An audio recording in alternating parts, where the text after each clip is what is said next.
আওয়ামী লীগের সাধারণ সম্পাদক জনাব ওবায়দুল কাদেরের খোঁজ মিলেছে। তিনি এখন কলকাতাতে আছেন। তাকে নিয়ে নানা রকম কথা বিতর্ক ছড়াচ্ছিল। অনেকে বলার চেষ্টা করেছেন যে তিনি বাংলাদেশে আছেন, তিনি ক্যান্টনমেন্টে আছেন। অনেকে বলার চেষ্টা করছেন যে তিনি ভারতে আছেন। কেউ তাকে আগরতলাতে, কেউ তাকে শিলিগুড়িতে, অনেকে তাকে দিল্লিতে, অনেকে তাকে কলকাতাতে দেখেছেন বলে মন্তব্য করেছেন। কেউ কেউ বলার চেষ্টা করেছেন তিনি অসুস্থ, আবার অনেকে বলার চেষ্টা করেছেন যে তিনি কলকাতাতে একবার বের হয়েছিলেন এবং আওয়ামী লীগের নেতাকর্মীদের দ্বারা তিনি শারীরিকভাবে লাঞ্ছিত হয়েছেন, অপমানিত হয়েছেন। এরপর তিনি অন্তর্ধানে বা আত্মগোপনে চলে গেছেন।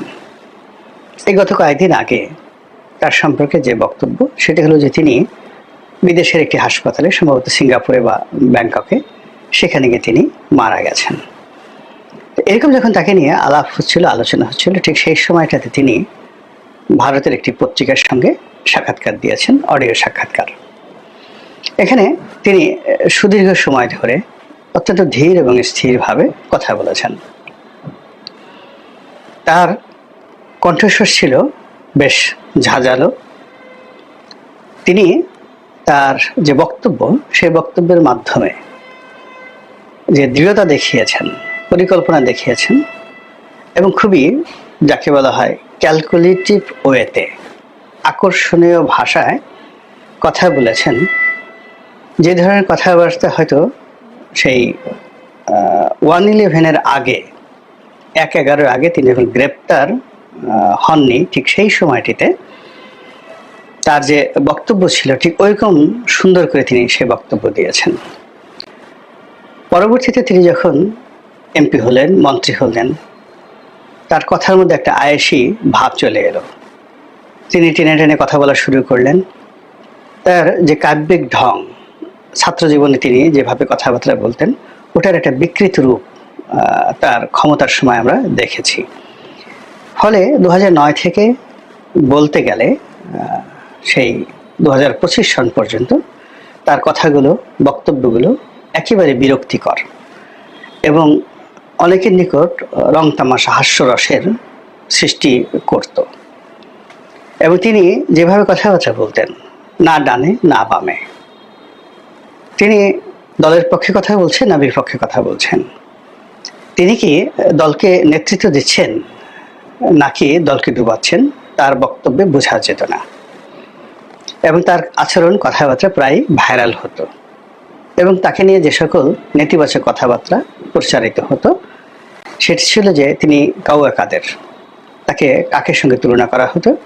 এর কারণ হলো তিনি বলেছিলেন যে আওয়ামী লীগের মধ্যে অনেক কাউয়া ঢুকে গেছে, তারপরে হাইব্রিড মুরগি ঢুকে গেছে। তো কথাটা খুব নির্মম ছিল, বাস্তব ছিল এবং তিনি যাদেরকে ইন্ডিকেট করেছেন, তো এটা আওয়ামী লীগের নেতাকর্মীদের আসলে মাথায় করে নেওয়া উচিত ছিল। কিন্তু বাস্তবতা হলো যে ওই সময়টিতে আওয়ামী লীগ যেভাবে জনপ্রিয়তা হারিয়ে ফেলেছিল এবং জনাব ওবায়দুল কাদেরও তার ব্যক্তিগত জনপ্রিয়তা হারিয়ে ফেলেছিলেন। এর ফলে কি হলো, তিনি একটা ভালো কথা বললেন, সেই ভালো কথাটা তার উপরে মন্দরূপে আরোপ করা হলো এবং তাকে এরপর থেকে সবাই আসলে কাউয়া কাদের বলে ডাকাডাকি করত। বিষয়টা আমার জন্য খুব বিব্রতকর ছিল। এর কারণ হলো অলমোস্ট 2014 সন পর্যন্ত, না 16 সন পর্যন্ত তার সঙ্গে আমার একটা যোগাযোগ ছিল এবং নিঃসন্দেহে একটা ভালো সম্পর্ক ছিল। 2001 থেকে একেবারে 2014 পর্যন্ত নিবিড় একটা সম্পর্ক ছিল। তো এই জন্য তার এই দুরবস্থা দেখে আমার খুব কষ্ট লাগতো।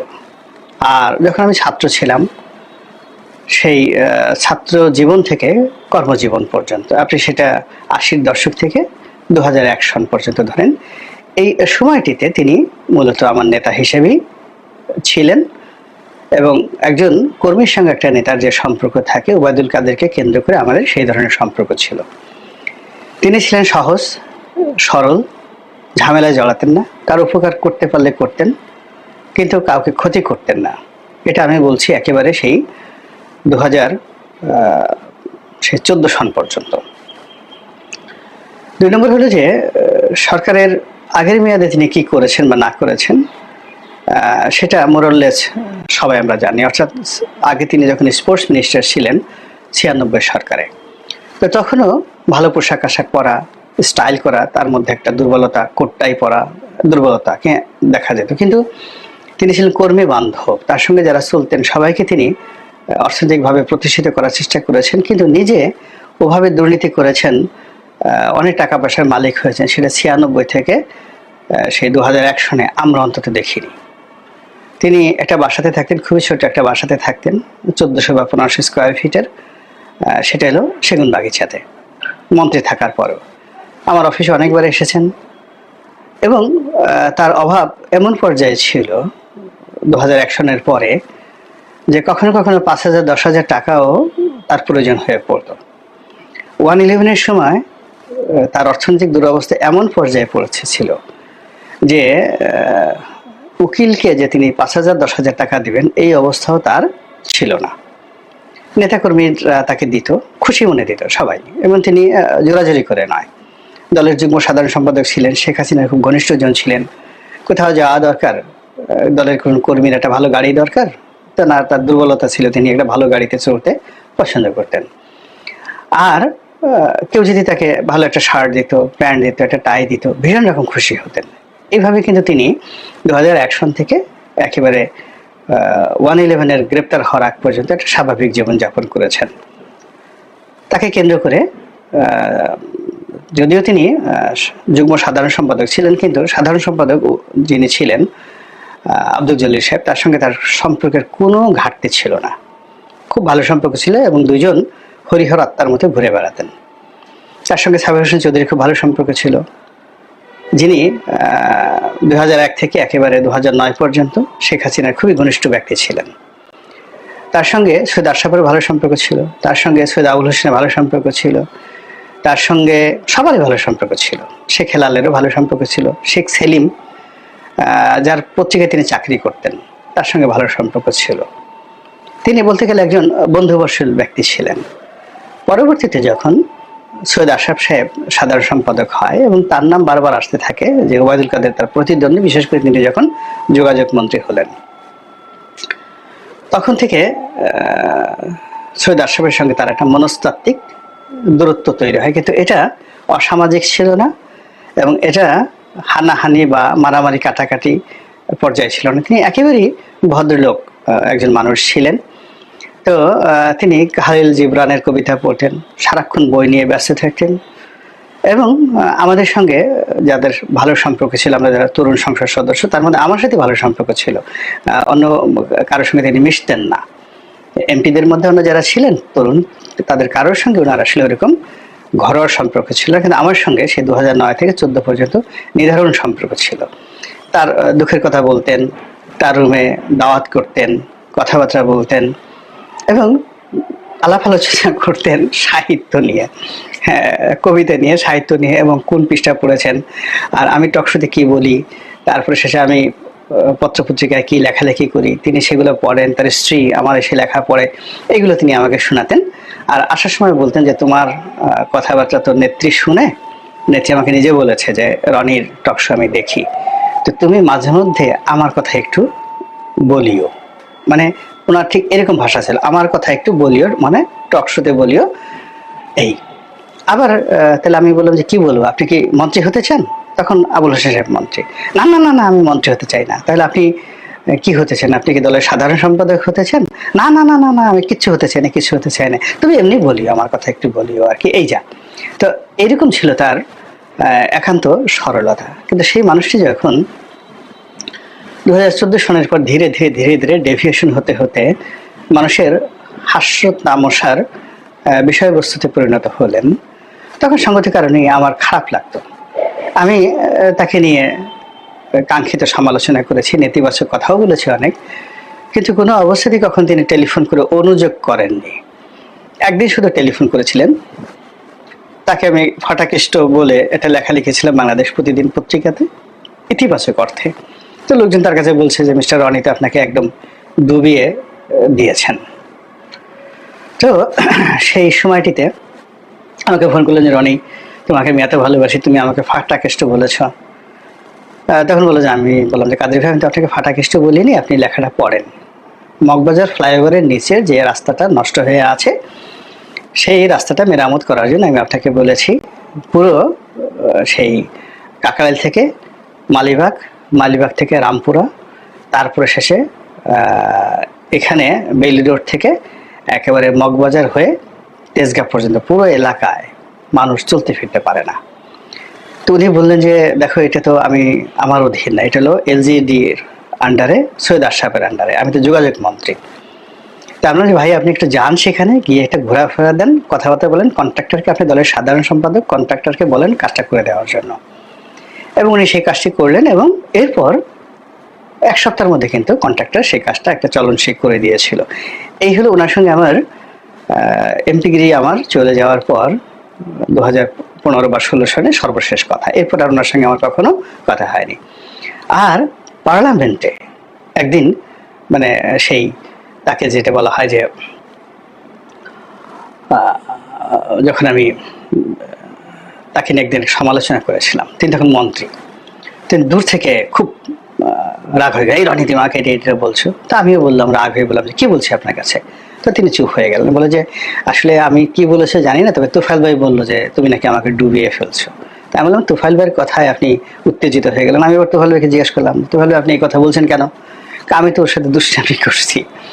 তো এরকম ছিল আমাদের সম্পর্ক, মানে পার্লামেন্টে বসে। তো দলের সাধারণ সম্পাদক তখনও তিনি হননি, কিন্তু যোগাযোগ মন্ত্রী।